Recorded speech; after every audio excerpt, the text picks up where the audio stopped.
जैसे इंसान के चेहरे पे मास्क चढ़ा के चेहरा बदल दिया जाता है, इसी तरह से वो पीछे नंबर कोई और होता है, नजर आपको आ रहा होता है बैंक का नंबर। जब बंदे को आप पकड़ेंगे एफर्ट करके, उसने 10 करोड़ का भी फ्रॉड किया होगा तो लगानी 420 है, लगानी 13-14 पीका है उसके ऊपर, सही, तो वो अवेलेबल है।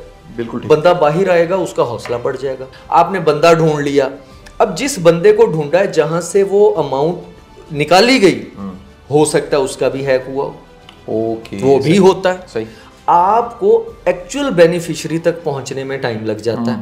अस्सलाम वालेकुम दोस्तों, मेरा नाम कासिम अली शाह है। मेरे साथ मेरे बड़े मोहतरम दोस्त आसिफ इकबाल साहब मौजूद हैं। आसिफ साहब की बेशुमार वीडियोस आप पहले देख चुके होंगे, क्योंकि आसिफ साहब की जो एक्सपर्टीज़ हैं वो पाकिस्तान में बड़े कम ऐसे एक्सपर्ट्स काबिल लोग मौजूद हैं जो इस शोबे पे बातचीत कर रहे होते हैं। वो हैं साइबर लाज के हवाले से, और साथ ही साथ जो हमें एक आम बंदे को प्रॉब्लम आते हैं कि मोबाइल हैक हो गया है या व्हाट्सएप हैक हो गया है, या कह लीजिए कि किसी के बैंक के पैसे किसी फ्रॉडिया ने कॉल किया है और वो पैसे सारे के सारे बैंक से निकल गए हैं। इस तरह के सारे मसाइल पे आसिफ भाई की बेशुमार वीडियोस मैं भी पोस्ट करता है, तो समटाइम मैं डाउनलोड करके अपनी टीम को कहता हूँ कि पब्लिक सर्विस मैसेज है, इससे फ़ायदा उठाइए और इसको अपने पेज पे अपलोड कर दीजिए। आसिफ भाई, मेरा आज का जो मौजू है ना आपके साथ बातचीत है, वो फिर अगेन ही आज का कॉमन फ्रॉड ही है। कॉल आती है किसी को और कॉल करके वो कहता है कि जी मैं बैंक की तरफ से बात कर रहा हूँ। अब हैरानकुन बात यह है कि जो सामने नंबर आ रहा होता है वो भी बैंक का ही होता है, या वो ऑफिशियल नंबर्स लग रहे होते हैं, और वो कह रहा होता है कि जी हमें ये एक वाक़या हुआ है, इस वाक़े के साथ वो जोड़ता है कि जी हमें उसके लिए ट्रैकिंग करनी पड़ी है और आपकी कुछ डिटेल्स हमें चाहिए, वो डिटेल्स निकलवा लेते हैं।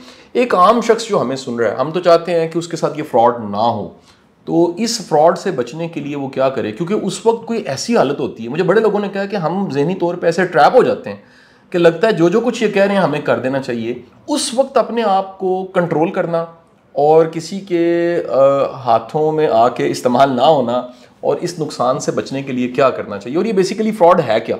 जी बिस्मिल्लाह। कासिम भाई, मेरे लिए बड़े एजाज़ की बात है सबसे पहले कि मैं आपके साथ बैठ के कोई वीडियो करूं। और देखिए, सबसे बड़ी चीज़ तो ये है कासिम भाई जो इसमें बताने वाली, आपको कॉल आती है किसी मोबाइल नंबर से, किसी लैंडलाइन नंबर से, या उससे भी ज़्यादा सीरियस ये है कि आपको उसी बैंक की हेल्पलाइन से कॉल आ जाती है। आप अपने मोबाइल पे देखते हैं कि यूएन नंबर है या उस बैंक की हेल्पलाइन का जैसे नंबर है, अगर वहाँ से भी कॉल आए, हेल्पलाइन पे कॉल रिसीव होती है, कभी डायल नहीं होती। कभी आपको रेलवे की हेल्पलाइन से कॉल नहीं आई होगी, ठीक है? हेल्पलाइन होता है कॉल रिसीव करने के लिए, कॉल करने के लिए नहीं होता। सिर्फ एक यही चीज़ अगर हमने लोगों को समझा दी तो उनको समझ आ जाएगी कि हेल्पलाइन से। अच्छा, कॉल आपको आ जाती है, वो क्यों आती है, वो आपको बैंक का नंबर क्यों शो हो रहा होता है, उसको कहते हैं कॉलर आईडी स्पूफिंग। जो आईडी है, आइडेंटिटी है, उसको स्पूफ कर लिया जाता है, मास्किंग कर दी जाती है। जैसे इंसान के चेहरे पे मास्क चढ़ा के चेहरा बदल दिया जाता है, इसी तरह से वो पीछे नंबर कोई और होता है, नजर आपको आ रहा होता है बैंक का नंबर। उसके लिए बेशुमार सॉफ्टवेयर्स हैं जो अवेलेबल हैं, उसमें नंबर फीड करें कि इस नंबर से कॉल जाए, आपके नंबर से आपको कॉल आ जाएगी। अच्छा, ये भी हो सकता है। अच्छा, उससे आपने कहीं से भी कॉल आ जाए, आपने अपनी इंफॉर्मेशन शेयर नहीं करनी। आजकल जो नया तरीका है, आपको लिंक भेजते हैं, आप नहीं मानते, वो कहते जी आपको स्टेट बैंक से आ जाएगा, आप नहीं मानते, कंसर्न्ड बैंक से आ जाएगा।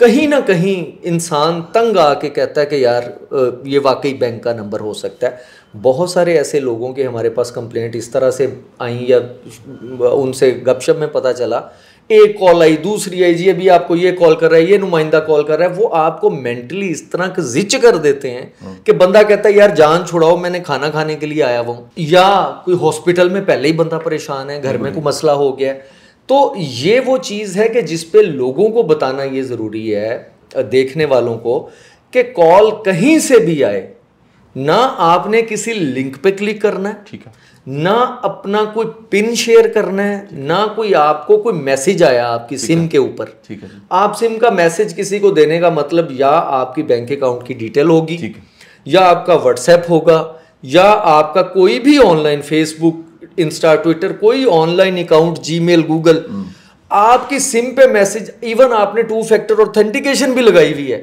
आप खुद ही उनको दे देते हैं वो जो कोड आया होता है, ठीक है, सिर्फ इसलिए कि वो आपको मतलब कॉल करते हैं और कोई ना कोई वो, तो इसलिए अपनी इंफॉर्मेशन शेयर नहीं करनी। कहीं से भी कॉल आ जाए, जिस दिन ये समझ लग गई ना हमारे देखने वालों को, या हम किसी ना किसी तरह समझाने में कामयाब हो गए, तो उस दिन से फ्रॉडिये भूखे मरने शुरू हो जाए। अब असली कॉल अगर आ गई है तो उसकी निशानियां क्या हैं? यानी अगर आपको बैंक से कॉल आई है और वो असली कॉल है, उसके कोई 1-2 ऑथेंटिक रूल्स और साथ ये भी, और अगर इस तरह का वाकया हो रहा है तो फिर कहाँ राब्ता करके पहले कंफर्म किया जाए कि ये असली कॉल नहीं है या असली कॉल है? सर सिंपल सी बात है, आपको कॉल आई है, आप काट के उसकी हेल्पलाइन पे खुद कॉल कर लें। ठीक है, आप उनसे पूछ लें जी ये कॉल आ रही थी, ठीक है, ये तो कोई बड़ी बात है, बिल्कुल हो जाएगा।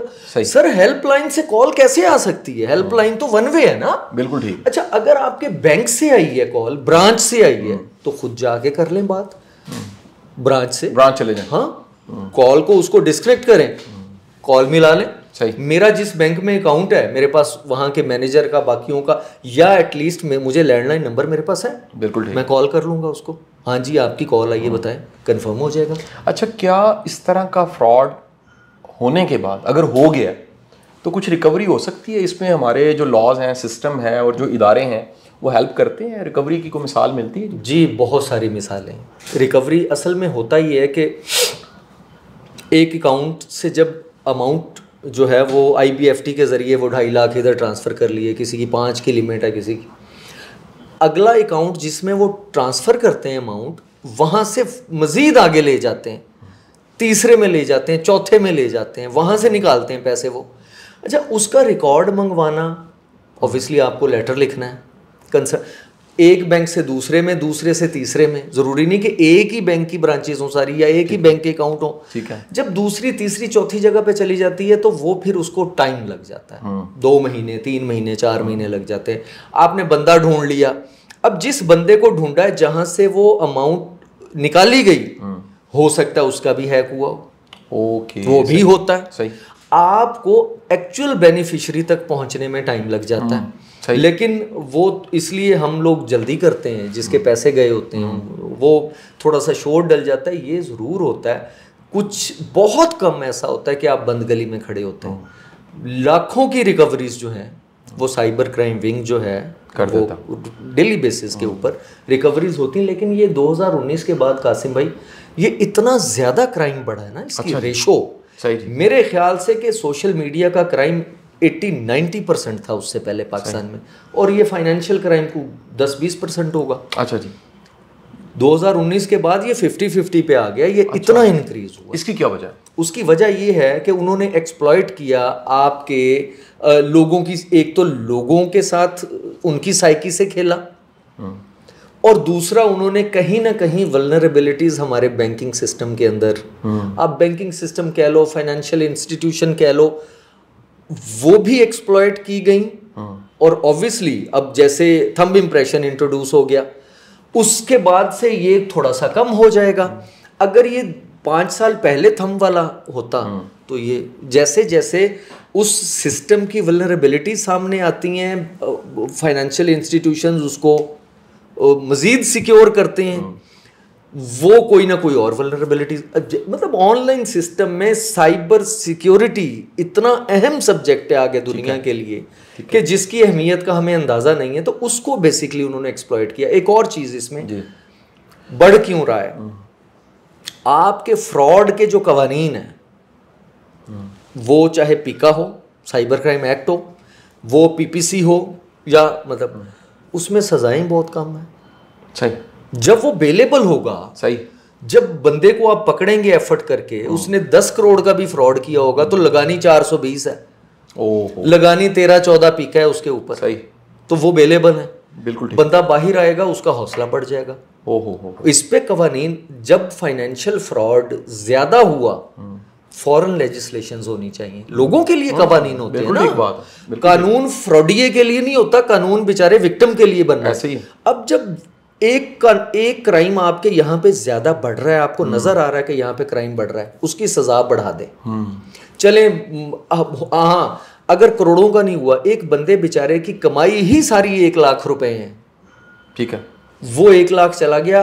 एक गरीब आदमी के लिए या किसी ज़रूरतमंद के लिए 1 लाख रुपए बड़ी अमाउंट है। बिल्कुल। तो वो बेचारे की तो जमा पूंजी चली गई। बिल्कुल ठीक। कानून कुछ भी नहीं कहता।